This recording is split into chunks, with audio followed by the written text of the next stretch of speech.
श्री परमात्मने नमः। श्रीमन्महागणाधिपतये नमः। श्रीमद्भागवत महापुराणम्। कृष्णाय वासुदेवाय हरये परमात्मने प्रणतक्लेशनाशाय श्रीगोविन्दाय नमो नमः।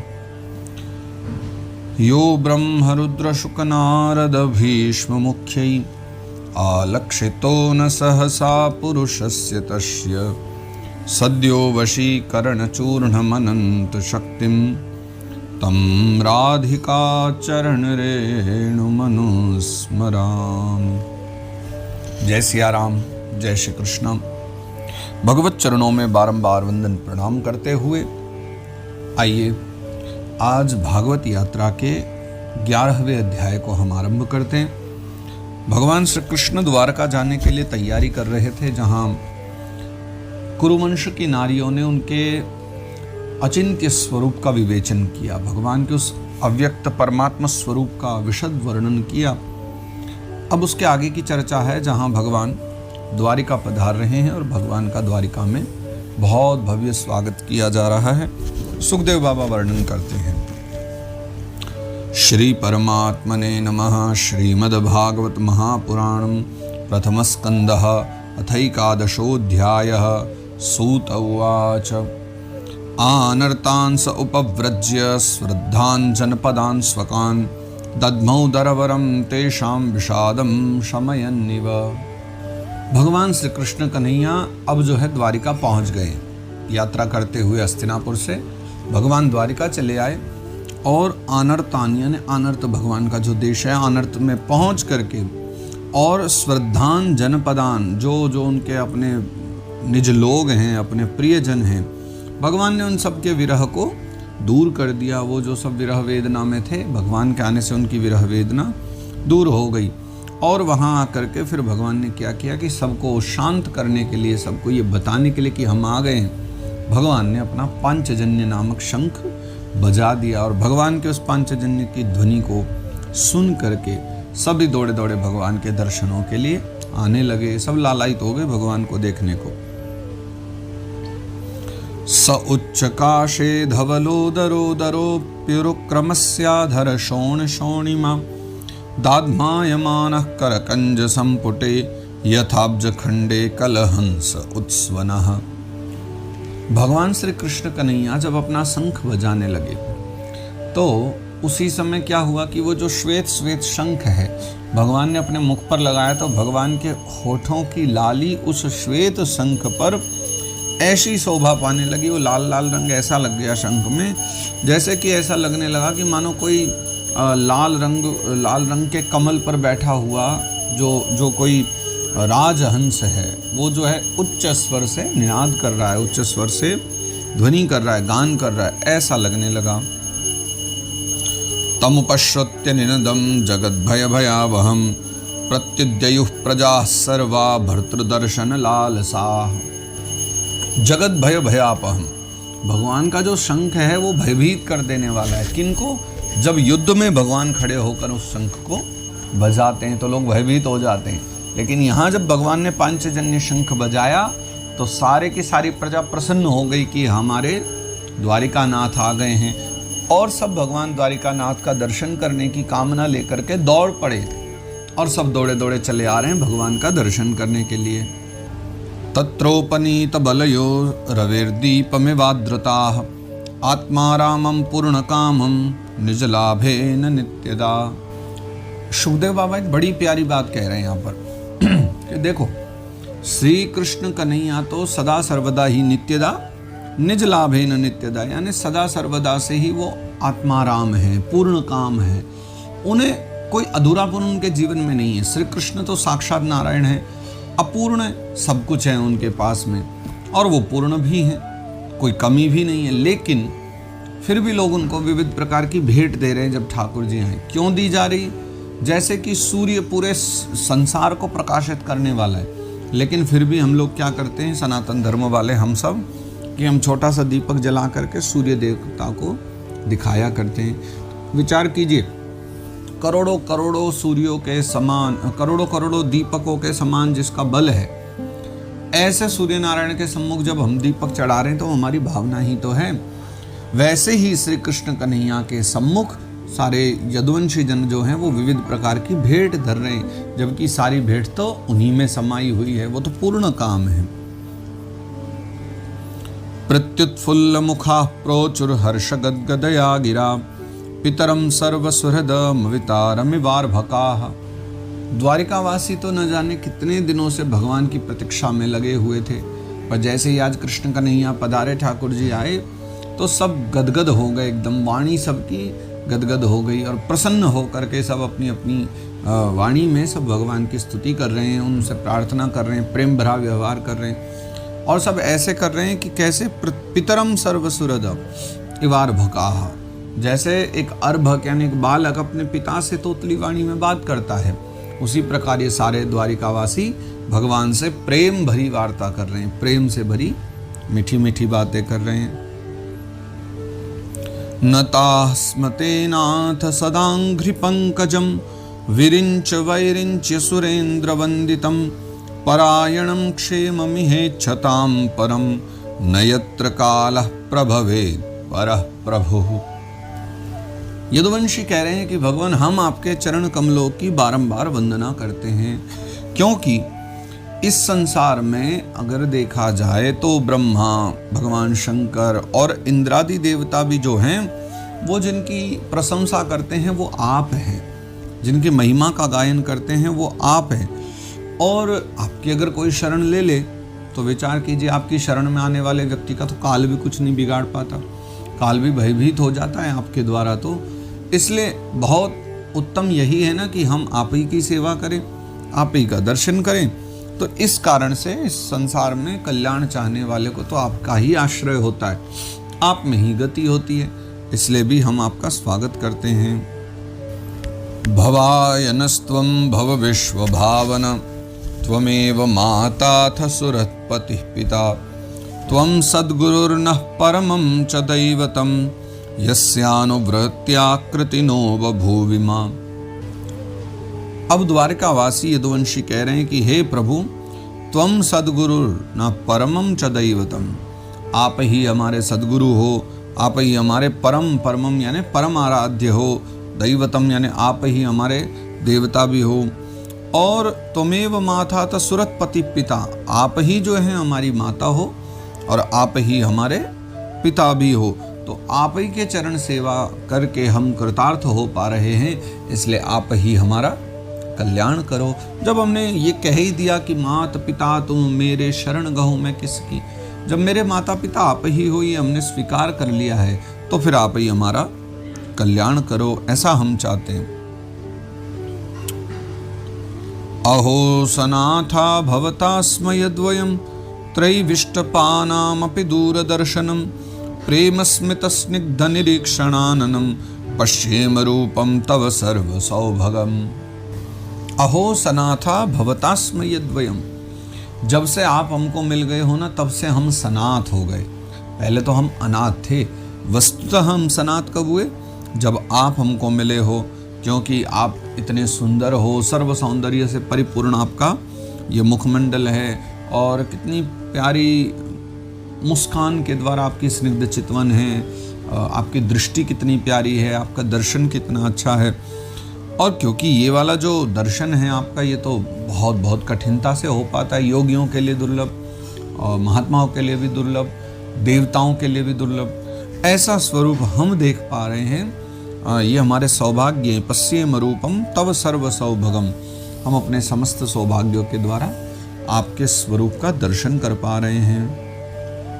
यर्ह्यम्बुजाक्षापससार भो भवान कुरून् वधून् वाथ सुहृद्दृक्षया तत्राब्धकोटि प्रतिमः क्षणो भवेद् रविं विनाक्ष्णोरिव नस्तवाच्युत। द्वारकावासी कह रहे हैं कि हे कमल नयन, हे श्री कृष्ण, हे द्वारकानाथ, जब जब आप जो है ना द्वारिका को त्याग करके वहाँ हस्तिनापुर चले जाते हो या व्रजमंडल चले जाते हो, यानी आपके जो अपने निज गण हैं, जो आपके प्रेमी जन हैं, जो आपका एक परिवार वहाँ भी है, तो जब आप अपने बंधु बांधवों से मिलने हस्तिनापुर अथवा मथुरा व्रजमंडल आदि स्थानों पर चले जाते हो, तब आपके बिना हमारा जो एक एक क्षण है वो वर्षों के समान लंबा हो जाता है। हमें अपना एक एक क्षण काटना बहुत मुश्किल हो जाता है। और आपके बिना हमारी दशा कैसी हो जाती है कि रविम विनाक्षणो रिवनस्तवाच्युत, जैसे बिना सूर्य के आंखों की दशा क्या होती है। सूर्य में तो आंखें कितने दूर दूर तक देख ले, सूर्य ना हो तो कुछ पग के फासले पर भी ठीक से कुछ दिखता नहीं है। वैसी ही गति हमारी हो जाती कि आप हो तो हम भी दैदीप्यमान से रहते हैं, आप चले जाते हो तो कांतिहीन हो जाते हैं। हमारी भी जो शक्ति है, कांति है, वो चली जाती रहती है। तो हमारा जो पूरा प्रभाव है वो आपसे ही है। इति चोदीरितावाचः प्रजानां भक्तवत्सलः शृण्वानोऽनुग्रहं दृष्ट्या वितन्वन् प्राविशत् पुरीम्। तो भगवान श्री कृष्ण कन्हैया फिर सारे द्वारिका वासियों की ऐसी प्यारी बातें सुनते हुए और प्रजानाम भक्तवत्सलः, जो भक्तवत्सल भगवान है वो प्रजा पर अपनी भक्तवत्सलता दिखलाते हुए, कृपा करते हुए जो है फिर भगवान प्रवेश करते हैं, अपनी द्वारिका नगरी में प्रविष्ट हो जाते हैं भगवान। मधुभोज दशारहार्ह ककुरांधक वृष्णिभिः आत्मतुल्य बलैर्गुप्तां नागैर्भोगवतीमिव। जैसे नागैर्भोगवतीमिव, जैसे सर्पों के द्वारा अपनी भोगवती नगरी, या जिसे हम पाताल भी कहते हैं, जैसे पाताल नगरी की रक्षा की जाती है, वैसे ही आपकी ये जो नगरी है जिसका नाम द्वारिका है, वो मधु के द्वारा और भोजों के द्वारा, दशारहों के द्वारा, है ना, अंधकों के द्वारा, वृष्णियों के द्वारा और यदुवंशियों के द्वारा, समस्त जो परिवार यदुकुल में हैं उन सब परिवार के द्वारा वैसे के वैसे ही वो जो नगरी भी है द्वारिका नगरी, वो सदा सुरक्षित रहती है। सब उसका पालन भी करते हैं। सर्वर्तु सर्व विभव पुण्य वृक्षलताश्रमैः उद्यानोपवना रामैर्वृत पद्माकर श्रियम। वह जो द्वारिका नगरी थी वो बहुत ज़्यादा लता पता वृक्षों के द्वारा अटी पड़ी थी। लता पता वृक्ष आदि के द्वारा बहुत सुशोभित हो रही थी। विविध विविध प्रकार के बाग बगीचे उद्यान वहाँ पर थे। मध्य मध्य में उन उद्यानों के निकट निकट कहीं कहीं सरोवर बने हुए थे। तो इस प्रकार जो है उन उद्यानों के द्वारा, उन सरोवरों के द्वारा, उन लता पताओं के द्वारा उस नगरी की शोभा और भी बहुत ज़्यादा बढ़ रही थी। गोपुरद्वार मार्गेषु कृत कौतुक तोरणाम चित्रध्वज पताकाग्रैरन्तः प्रतिहता तपाम।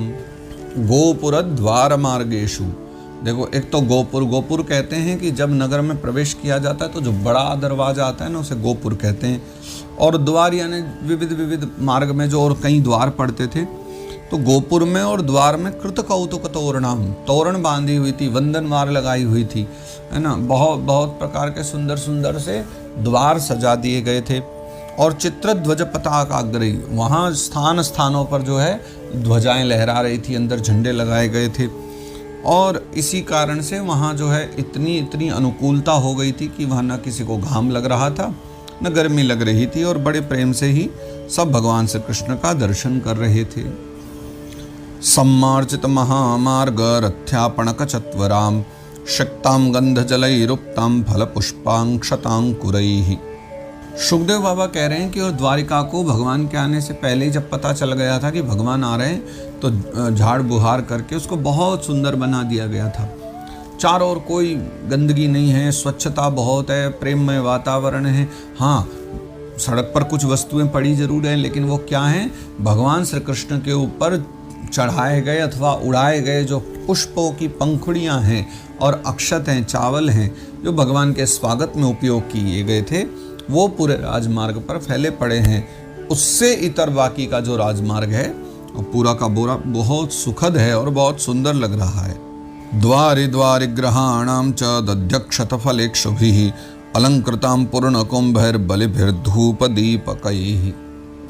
सुखदेव बाबा कहते हैं कि द्वारिका के मार्ग मार्ग में और द्वार द्वार पर नारियां जो हैं कुछ सामान लिए बैठी हैं। द्वारि द्वारि ग्रहाणाम च, घर घर के द्वार पर सब बैठी हैं। क्या लेकर के, दध्यक्षत फलेक्षुभिः, दधी, और दही मतलब अक्षत माने चावल और फल, तो दधी, अक्षत, फल, ईख और जल से भरे कलश, उपहार की सामग्री, है ना, अलंकृता पूर्ण कुंभ, ही पूर्ण कुंभ है जल का कुंभ, इन सब को लेकर के, और धूप दीपक, धूप दीप आदि लेकर के भगवान श्री कृष्ण कन्हैया का स्वागत सम्मान करने के लिए सब अपने अपने घर के बाहर तैयार बैठी हैं।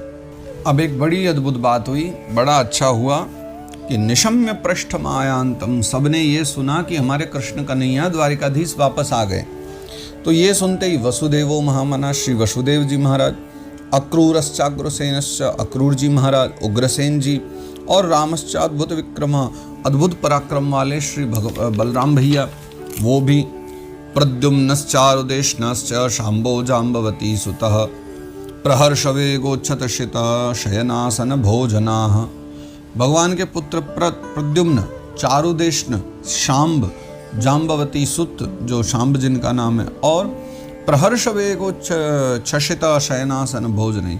जैसे ही उन्होंने सुना कि हमारे प्रियतम श्री कृष्ण आ रहे हैं, तो जो आवश्यक कार्य भी कर रहे थे ना, वो अपने अपने आवश्यक कार्य को छोड़ के और उठना, खाना, बैठना, भोजन करना, सारे काम छोड़ दिए, है ना। शयनासन भोजन ही, यानी सोना, बैठना, भोजन करना, जितने भी प्रमुख कार्य थे, जो जो कुछ करने में लगा हुआ था, उसने अपना वो काम छोड़ दिया और दौड़ करके द्वारिकानाथ का दर्शन करने के लिए सब चल पड़े हैं।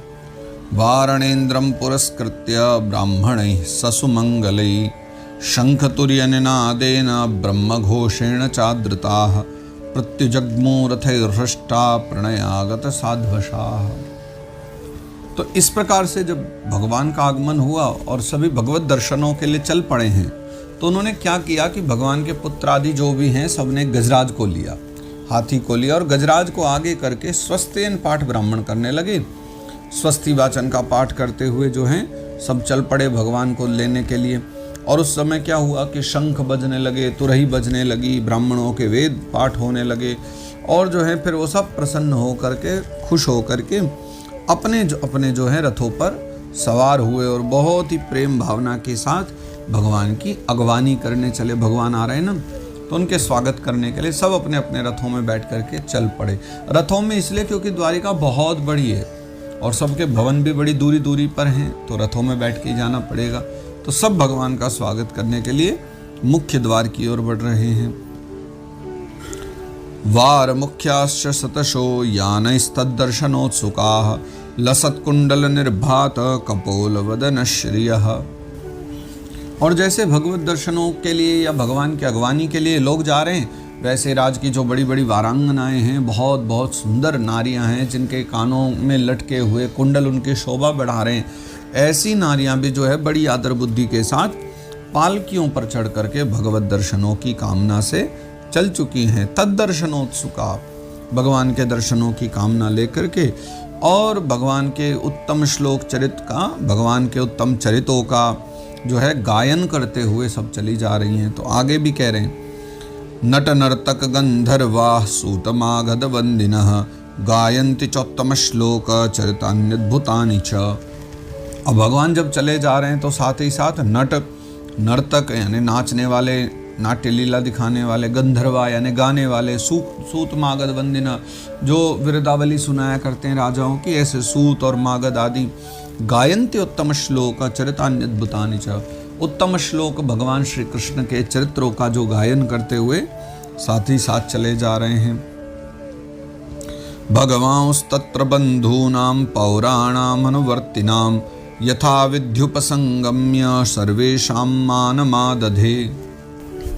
भगवांस्तत्र बंधूनाम, अब भगवान ने क्या किया, वो कह रहे हैं कि भगवान ने भी जो है फिर रथ से बैठे बैठे देखा कि सब लोग मेरे स्वागत में आ रहे हैं, तो कोई ज़्यादा बड़ा था तो प्रणाम किया, संगी साथी था तो गले लगाया, छोटा था तो आशीर्वाद दिया, यानी सबके आयु आदि के अनुरूप भगवान जो है सबको आशीष दे रहे हैं, सबसे भेंट कर रहे हैं, सबका अभिनंदन कर रहे हैं।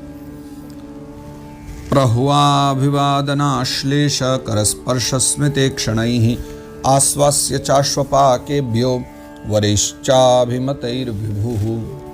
तो प्रहुवाभिवादनाश्लेष करस्पर्श स्मृते क्षणैः, जब आए तो भगवान ने किसी को सर झुका के प्रणाम किया, किसी को अपनी वाणी के द्वारा ही अभिवादन करते हैं, किसी को हृदय से लगा लिया है, हाँ, किसी के हाथों को हाथ में ले करके उन पर प्रेम कर रहे हैं, और किसी को तो देख करके मुस्कुरा भर दिया, बस भगवान देख करके हंस दिए, वो भी एक मिलना ही हो गया। तो किसी को केवल प्रेम भरी दृष्टि से देखा है, बड़े एकदम अपने हृदय में प्रेम लेकर के भगवान उसकी ओर निहार रहे हैं, वो कितना सौभाग्यशाली था। तो कुल मिलाकर जिसको जो इच्छा थी वो मिल रहा। स्वयं च गुरुभिर्विप्रैश्चदारैः स्थविरैरपि आशीर्भिर्युज्यमानोऽन्यैर्वन्दिभिश्चाविशत्पुरम्। और इसके पश्चात में भगवान श्री कृष्ण कन्हैया ने कितनी अद्भुत बात लिखी कि चांडाल से लेकर के और बड़े से बड़े विद्वान ब्राह्मण तक भगवान ने किसी को नहीं छोड़ा, सबके साथ भेंट करी। भगवान सबसे मिले और फिर संतुष्ट करके गुरुजनों को और सपत्नीक ब्राह्मण वृद्धों का आशीर्वाद भगवान लेते हैं, और दूसरे लोगों का भी जो बड़े हैं पूजनीय हैं उनका आशीर्वाद लेके वंदी जनों से अपने वृद्धावली सुनते हुए, अपनी महिमाओं का गायन सुनते हुए, प्रसन्न होते हुए भगवान श्री कृष्ण जो हैं नगर में प्रवेश करते हैं। तो यहाँ से भगवान का द्वारिका आगमन हो गया। राजमार्गम गते कृष्णे द्वारकाया कुलस्त्रियः हर्म्यान्यारुरुहुर्विप्र तदीक्षण महोत्सवाः। सुखदेव बाबा कह रहे हैं कि राजन, जैसे ही भगवान द्वारिका में प्रवेश करते हैं तो अपने आँखों को धन्य बनाने के लिए, ताकि आंखें भगवान का दर्शन कर सकें, तो कुलस्त्रियः द्वारकाया, द्वारका की जो कुलीन घर की स्त्रियां हैं, सज्जन परिवार की स्त्रियां हैं, उसी समय उन्होंने क्या किया, हर्मान्यारुरुहुर्विप्र तदीक्षण महोत्सवा, उसी समय घर की अट्टालिकाओं पर वो चढ़ गई और अटारियों पर बैठ करके, अट्टालिकाओं पर चढ़ करके तब जाते हुए श्री कृष्ण का दर्शन कर रही हैं, जो अपने राजभवन में जा रहे हैं। नित्यम निरीक्षमाणानां यद्यपि द्वारकौकशां नैव तृप्यन्ति हि दृशः स्त्रियो धामांगमच्युतम्। भगवान श्री हरि का जो वक्षस्थल है, भगवान की प्रशंसा कर रहे हैं स्वरूप की, कि भगवान का जो वक्षस्थल है वो मूर्तिमान सौंदर्य लक्ष्मी का निवास है। साक्षात महालक्ष्मी वहाँ विराजमान रहती हैं, और उनके अगर आप मुखारविंद का दर्शन करो वो तो साक्षात कमल रूप ही है ना। और नेत्रों के द्वारा पान करने के लिए मानो भगवान का जो मुख है वो सुधा का सागर है, अमृत का सागर है। आपके नेत्र भर जाएंगे दर्शन करते करते, आप तृप्त नहीं हो पाओगे, चाहे वर्षों तक दर्शन करते रहो। ऐसा सुधा के द्वारा भरा हुआ जो अद्भुत भगवान का स्वरूप है। उनकी जो भुजाएं हैं वो तो इतनी बलशाली हैं कि लोकपालों को भी शक्ति देने वाली है। चरण कमल उनके ऐसे हैं जो भक्तों को आश्रय देने वाले हैं। अगले श्लोक में वो भी आया, श्रियो निवासो यश्योरः पान पात्रम मुखम दृशाम बाहवो लोकपालानाम सारंगाणाम पदाम्बुजम। बाहवो लोकपालानाम, उनके जो बाहु हैं वो लोकपाल हैं। और श्रियो निवासो यश्योरा, जिनका उर यानी हृदय जो है वो लक्ष्मी का निवास है। और पान पात्रम मुखम दृशाम, उनका मुख ऐसा है कि जो दर्शनीय है, जिसका दर्शन किया जाए। तो द्वारिकावासी हैं जो इस छवि को कभी अपने से दूर करना नहीं चाहते, इसलिए क्या करते हैं, नित्य निरंतर भगवान के स्वरूप का दर्शन करते रहते हैं। एक क्षण के लिए भी दर्शन करके उनका मन तृप्त नहीं होता, अतृप्त ही रहते हैं, इतने सुंदर हैं ठाकुर जी। शितात पत्रव्यजनैरुपस्कृतः प्रसूनवर्षैरभिवर्षितः पथि पिशंगवासा वनमालया बभौ घनो यथार्कोडुपचाप वैद्युतैः। और भगवान ने जब नगर में प्रवेश किया है तो भगवान का वहाँ जब स्वागत हो रहा है राजपथ पर, तो कैसा बता रहे हैं कि सितात पत्रव्यजनैरुपस्कृतः, भगवान को जिस छत्र के द्वारा रखा गया है वो जो छत्र है वो श्वेत वर्ण का है, और श्वेत ही भगवान के ऊपर जो है चवर डुलाए जा रहे हैं, चवर से भगवान को हवा दी जा रही है। प्रसून वर्षै अभिवर्षित पथि, पूरे मार्ग पर जो है प्रसून यानी कि पुष्प बरसाए जा रहे हैं, फूल बरसाए जा रहे हैं।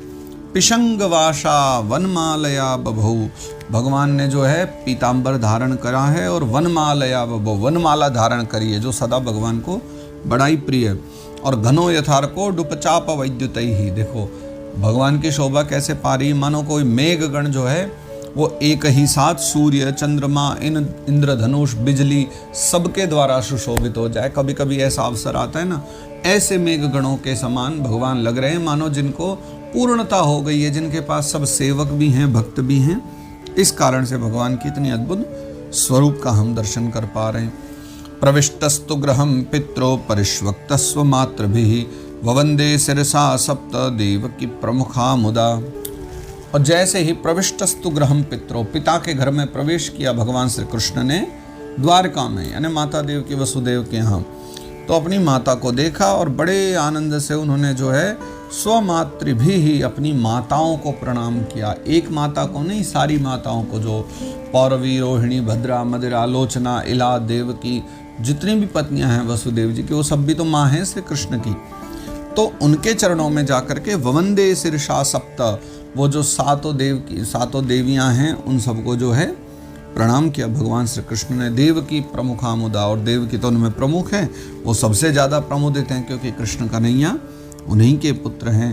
तो वो प्रसन्न हो गई। और फिर क्या हुआ कि ताह पुत्र मंकमारोप्य स्नेहश्नुत पयोधराः हर्षविह्वलितात्मान शिशिचुर्नेत्र जैर्जलैः।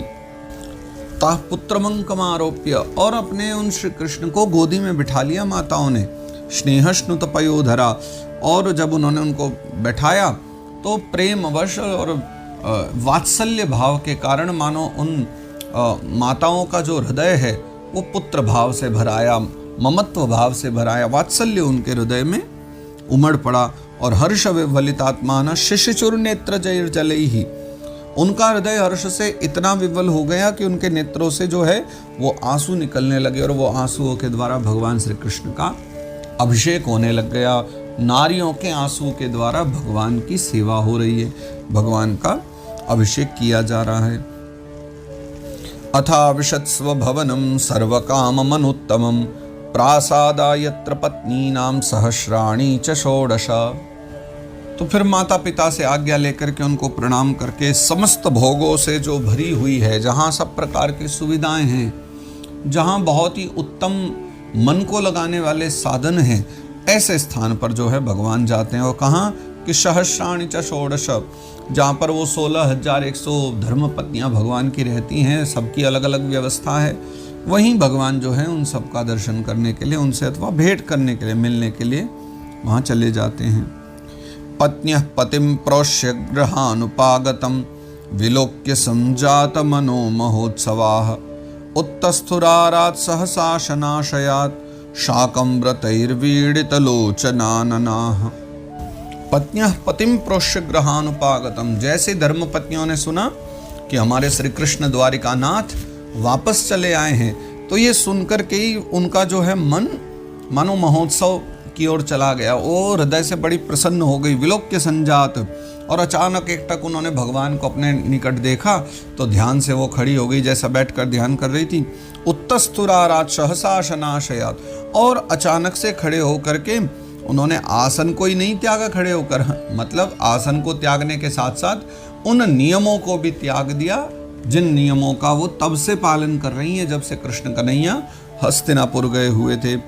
तो व्रतैर्वीडितलोचनानना, आज उनका जो है व्रत भी पूर्ण हो गया। कौन सा व्रत? कि नारी पति जब परदेश चला जाए या बाहर चला जाए तो याज्ञवल्क्य स्मृति में इस बारे में लिखा है कि क्या करना चाहिए। अगर पति बाहर गया हो तो पत्नी का जीवन कैसा होना चाहिए, वो याज्ञवल्क्य स्मृति में चर्चा आती भी है। क्रीडाम शरीर संस्कारम समाजोत्सव दर्शनम और हास्यम पर गृहे यानम तजेत प्रोषित भर्तृ का। तो ऐसे कुछ नियम बनाए गए थे कि जिस समय पति कहीं बाहर गया हो तो फिर ज़्यादा खेल कूद करना, बहुत अधिक श्रृंगार आदि करना, सामाजिक उत्सवों में जो है ज़्यादा भाग लेना, या ज़्यादा हंसी मजाक करना, या पराए घरों में जाना, ये सब याज्ञवल्क्य स्मृति में याज्ञवल्क्य भगवान कहते हैं कि उत्तम नहीं है। जब पति घर पर न हो तो ये ज़्यादा नहीं करना चाहिए, थोड़ा कम रूप में ही होना चाहिए। तो ये जो जितनी भी भगवान की नारियां हैं, ये तो सब संकल्प लिए बैठी थी कि बस एक बार ठाकुर जी आ जाएं। तो जैसे ही भगवान को देखा, आज उनका व्रत पूर्ण हो गया, नियम पूर्ण हो गया, वो खड़ी हो गई उससे। और पति के प्रवासी होने पर जब उन्होंने नियम लिया था, आज उसको पूरा किया, तो उस समय भगवान को देखकर उनके मुख और नेत्रों में लज्जा और प्रेम दोनों एक साथ भर आए। तमात्मजेर दृष्टिभिरंतरात्मना दुरंत भावः परिरेभिरे पतिम निरुद्धमप्यास्रवदम्बुनेत्रयोर्विलज्जतीनां भृगुवर्य वैक्लवात्। सुखदेव बाबा बड़े प्रसन्न हुए, कहते हैं कि राजन, भगवान श्री कृष्ण के प्रति उन सभी नारियों का जो प्रेम है वो बहुत गंभीर है। उस प्रेम की गूढ़ता सब लोग नहीं जान पाते, बड़ा ही गूढ़ प्रेम था। तो अब उन्होंने जैसे ठाकुर जी को देखा तो पहले मन ही मन फिर नेत्रों के द्वारा यानी स्पर्श करना चाहती है भगवान को, तो भगवान को आया देखकर पहले तो मन ही मन स्पर्श कर लिया उनको, फिर नेत्रों के द्वारा स्पर्श कर लिया दर्शन करके, और फिर कोई ना कोई बहाना ढूंढ करके कहीं बच्चों के बहाने या किसी न किसी बहाने से फिर उन्होंने जो है भगवान के शरीर का आलिंगन किया, यानी भगवान को स्पर्श कर लिया। तो सूत भगवान शौनक जी को समझा रहे हैं कि हे शौनक जी महाराज, उस समय मतलब इतना उनको संकोच हो गया था कि वो रोना चाहती थी, भगवान को देखकर उनका प्रेम उमड़ आया, आंखों से अश्रु आ रहे थे, वो बार बार अपने आप को बहुत रोक रही थी, लेकिन निरुद्धमप्यास्रवदम्बु नेत्रयोर, बार बार उनके आंसू निकलना चाहते थे, वो उनको रोक रही थी बहुत, लेकिन तथापि वो सोचने लगी कि अब तो हमारे घर आ गए हैं ठाकुर जी द्वारिकानाथ, जा थोड़े ही ना रहे जो कि हम आंसुओं को रोकें और अपशकुन न होने दें, अब तो ठाकुर जी आ गए, अब कोई अपशकुन नहीं होगा। इसलिए बहुत रोकने पर भी जब आंसू न रुके तो वो रोना चाहती थी, तो रोने लग गई, तो उनके जो नेत्रों से आंसू निकल रहे थे वो छल छलाकर गिर पड़े। यद्यप्यसौ पार्श्वगतो रहो गतस्तथापि तस्यांघ्रियुगं नवं नवं पदे पदे काविरमेत तत्पदाचलापि यच्छीर्न जहाति करहिचित्। सुखदेव बाबा कहते हैं, राजन वैसे तो भगवान सदा सर्वदा अपनी धर्मपत्नियों के निकट ही रहते हैं, लेकिन तथापि जो है उनके जो चरण कमल हैं भगवान द्वारिकानाथ के, वो पग पग पर पद पद पर बार बार नए नए दिखलाई पड़ते हैं। इसलिए भगवान श्री कृष्ण की पत्नियां उनसे कभी आघाती भी नहीं और कभी उनसे दूर होना नहीं चाहती है। सुखदेव बाबा कहते हैं कि औरों की तो बात ही क्या कही जाए, आप बताओ, जो स्वयं महालक्ष्मी हैं वो भी उनके चरणों को छोड़ना नहीं चाहती, वो तो सदा सर्वदा से उनके चरणों में बैठी हैं, लेकिन तथापि आज भी लक्ष्मी भी जो हैं भगवान के चरणों को बारंबार प्रणाम करती हैं। वैसे ही ये जो देवियां हैं ये भी मान नहीं पाती और बार बार ठाकुर जी के चरणों को ही पकड़ लेती हैं। चलापि यच्छीर्न जहाति करहिचित्, जो चंचलायमान लक्ष्मी हैं वो भी जब कभी नहीं जाती ठाकुर जी के चरण मिल जाए तो वहीं रुक जाती है। तो फिर सामान्य नारियां अगर ऐसा सोचें तो इसमें कौन से आश्चर्य की बात है, ये तो भगवान के चरणों की ही महिमा है। एवं नृपाणां क्षितिभार जन्मनां अक्षोहिणीभिः परिवृत्त तेजसां विधाय वैरं स्वसनो यथानलं मिथो वधेनो परतो निरायुधः। सुखदेव बाबा कह रहे हैं कि देखो, जैसे जहाँ पर जो बांस के पेड़ लगे रहते हैं और गर्मियों का समय हो तो वायु इतनी तेज बहने लग जाती है, कई बार ऐसी वायु बहती है कि वो जो बांस के पेड़ हैं वो आपस में घर्षण करके जल करके नष्ट हो जाते हैं। तो वायु को इसमें दोष दिया भी नहीं जाता, क्योंकि वायु तो बहती रहेगी और वो आपस में जल करके घर्षण से मर जाते हैं। तो वैसे ही श्री द्वारिकानाथ ने किया कुछ ज़्यादा नहीं, लेकिन अपने व्यवहार के द्वारा, अपने कर्मों के द्वारा, अथवा यूँ कहे अपनी लीला के द्वारा ऐसी व्यवस्था कर दी कि वायु की तरह उन्होंने जो है, जो बड़े पापात्मा राजा हुए हैं जिन्होंने जो क्षितिभार जन्मना, जो मानो पृथ्वी के लिए भार रूप प्रकट हुए थे, ऐसे राजाओं में फूट डाल करके भगवान ने उनको आपस में ही मरवा दिया और वो धार्मिक राजा मारे गए, प्रजा संतुष्ट हो गई। ऐसे हमारे कृष्ण कन्हैया हैं। स एष नरलोकेऽस्मिन् अवतीर्णः स्वमायया रेमे स्त्री रत्नकूटस्थो भगवान प्राकृतो यथा। स एष नरलोकेऽस्मिन् अवतीर्ण स्वमायया, इस नरलोक में, मृत्युलोक में वो स्वयं ही अपनी माया के द्वारा जो है मनुष्य रूप में अवतीर्ण हुए।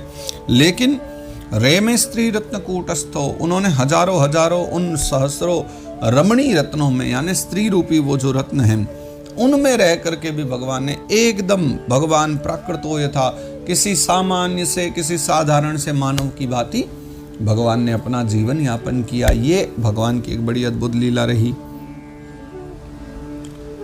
उद्दाम भाव पिशुनामलवल गुहास व्रीड़ावलोक निहतो मदनो पियासाम सम्मुह्य चापमजहात् प्रमदोत्तमास्ता यशेन्द्रियं विमथितुं कुहकैर्न शेकु। देखो, जिनकी निर्मल और मधुर जो हंसी है वो उनके उन्मुक्त भावों को, उनके प्रेम व्यवहार वाली बातों को जो है सूचित कर देती है। भगवान के व्यवहार ऐसे हैं कि जो मुस्कुराते हैं तो पता चलता है प्रसन्न है, हाँ, टेढ़ी नज़र कर लें तो पता चलता है क्रोधित भी हैं। और जिनकी जो लजीली सी वो चितवन है, उसको देख देख करके जो गोपियाँ भी बेशुद्ध हो जाती थी। औरों की तो क्या कहें कि विश्व विजयी कामदेव भी जिनके सम्मुख हार गया, विश्व विजयी कामदेव भी जिनकी सुंदरता को देख करके पराजित हो गया। इसलिए तो भगवान का नाम कोटि मनमथ लावण्य है। और कामदेव ने भी जिनको देखकर अपने जो है धनुष का त्याग कर दिया था। ऐसी जिनकी स्थिति है, ऐसे परमात्मा हैं। और जो बड़ी बड़ी कमनियां हैं, बड़ी बड़ी सुंदर नारियां हैं, जिनका काम विलास में मन रहता था, वो भी अपने काम विलास आदि को छोड़ करके, या यूं कहें कि अपने काम विलास के द्वारा जो भगवान के मन में तनिक भी क्षोभ पैदा न कर सकी और पराजित हो गई भगवान के सम्मुख में, उनको भी लोग प्राकृत समझते हैं। क्या वो प्राकृत हैं? अगले श्लोक में वही तो पूछा, तमयम मन्यते लोको यसंगमपि संगिनम आत्मौपम्येन मनुजम व्याप्रणवानम यतो बुध। ऐसे जो लजीली चितवन वाले हैं, जो काम को पराजित करने वाले हैं, ऐसे भगवान को भी कुछ लोग जो हैं वो विचार करते हैं कि वो कोई प्राकृत व्यक्ति हैं, कोई सामान्य व्यक्ति है। तो सामान्य व्यक्ति के समान कर्म करते देख करके उनको लोग प्राकृत समझ लेते हैं, जो ये मानव की सबसे बड़ी भूल है। वो प्राकृत नहीं, वो अप्राकृतक हैं, वो मानव नहीं, वो भगवान हैं, वो नारायण हैं। एतदीशनमीशस्य प्रकृतिस्थोपि तद्गुणैः न युज्यते सदात्मस्थैर्यथा बुद्धिस्तदाश्रया। देखो, भगवान होने की यही तो सबसे बड़ी विशेषता है। भगवान श्री कृष्ण कन्हैया की भगवान होने का यही सबसे बड़ा परिचय कि एतदीशनमीशस्य प्रकृतिस्थोपि तद्गुणैः। यही भगवान की भगवत्ता है सबसे बड़ी, कि वो संसार में रह करके भी संसार की वस्तुओं से निर्लिप्त हैं। माया में हो करके भी वो मायापति ही कहे जाएंगे। वो निर्लिप्त हैं माया से भी, वो उसमें कभी लिप्त नहीं होते। जैसे हमारी जब बुद्धि शरणागत हो जाती है तो हम संसार में रहते हुए भी संसार में नहीं रहते। जीवन हमारा यही चलता है, लेकिन फिर भी हम उसमें बंधते नहीं। जब सोचो भजन करने से थोड़ा सा हमारी बुद्धि इतनी परिपक्व हो रही, फिर साक्षात नारायण ही अगर इस संसार में चले आए तो माया भला उन्हें कहाँ घेर सकती है, माया का प्रभाव उन पर कहाँ हो सकता है। इसलिए फिर 11वें अध्याय के अंतिम श्लोक में कह रहे हैं, तम मे निरे बला मूढ़ास्त्रेणम चानुव्रतम रह अप्रमाण विदो भर्तुरीश्वरम मतयो यथा। तम मे निरे बला मूढ़ा, वो जो अबला नारियां थी, एक बार तो उनसे भी गड़बड़ हो गई। वो जो मूढ़ स्त्रियां थी, वो भी कभी कभी तो श्री कृष्ण को एकांत से भी जान करके, क्योंकि ठाकुर जी एकांत में रहते थे उनके साथ, उनको लगा कि ये भी हमारे ही साथ बैठे रहते हैं, कहीं ऐसा तो नहीं मैं ही ज़्यादा सुंदरता वाली हूँ। तो ऐसे एकांत से भी और स्त्री परायण समझ करके भगवान को भी ऐसा ही समझ बैठी थी। लेकिन वो अपने स्वामी श्री कृष्ण के ऐश्वर्य को पहचान ना पाई, क्योंकि कदाचित पहचान जाती तो फिर तो नित्य ही पूजा करती कि साक्षात नारायण मेरे पति बन करके पधारे हैं। लेकिन ये बात बिल्कुल वैसे ही हो गई है कि जैसे हमारी अहंकारी वृत्तियां जो होती हैं ना, वो ईश्वर को अपने धर्म से युक्त समझती हैं कि ईश्वर भी हमारे धर्म के बंधन में है। लेकिन वस्तुतः जो ईश्वर है वो इन सब से बिल्कुल परे है। मन और वाणी के द्वारा उसका वर्णन नहीं किया जा सकता। गाते तो हैं हम मन वाणी के द्वारा, लेकिन पार नहीं पाया जाता। तो कितना भी गा लिया जाए सदा सर्वदा कम ही रहेगा। तो यहाँ 39 श्लोकों में यह 11वां अध्याय है, जिसे हम यहाँ विश्राम देते हैं। जय जय श्रीमद्भागवते महापुराणे पारमहंस्यां संहितायां प्रथमस्कन्धे नैमिषोपाख्याने कृष्णद्वारका प्रवेशो नाम एकादशोऽध्यायः। तो इस प्रकार श्रीमद्भागवत महापुराण परमहंस संहिता के प्रथम स्कंद में नैमिषोपाख्यान नामक और कृष्ण द्वारका प्रवेश नामक यह 11वां अध्याय गाया गया है। कल से 12वां अध्याय चालू होगा और अब स्तुति प्रकरण यहाँ धीरे धीरे कम होंगे, अन्य प्रकरण ज़्यादा चलेंगे। स्तुति प्रकरणों में भीष्म स्तुति, कुंती स्तुति, उत्तरा स्तुति, सुभद्रा स्तुति, इन सब की चर्चा आई है। अब इसके बाद जो है फिर परीक्षित जन्म की कथा है। तो कल की चर्चा में फिर हम 12वें अध्याय से परीक्षित के जन्म की कथा सुनेंगे। और अब कथा धीरे धीरे अपना स्वरूप ले रही है। परीक्षित जन्म होगा, फिर उनका राज्य की चर्चा होगी, फिर उनको श्राप लगेगा और फिर शुकदेव महामुनि के द्वारा भागवत कथा श्रवण करानी आरंभ की जाएगी। तो देखो लगभग 2.5 महीने से ऊपर का समय बीत चुका है और इन 2.5 महीनों में हमने अब तक 6 अध्याय महात्म्य के और 11 अध्याय प्रथम स्कंद के किए हैं। भले गति थोड़ी धीरे धीरे हो, स्लो चल रही हो, परंतु कोई बात नहीं। विचार यही रहेगा, जितना हो प्रयास करेंगे समाज तक ये बड़ी उत्तम ग्रंथ इसका भाव पहुँचे। इन्हीं विचारों के साथ आज के सत्र को हम यहाँ विश्राम देते हैं। श्री गोवर्धन नाथ की जय। श्री कृष्ण कन्हैया लाल की जय।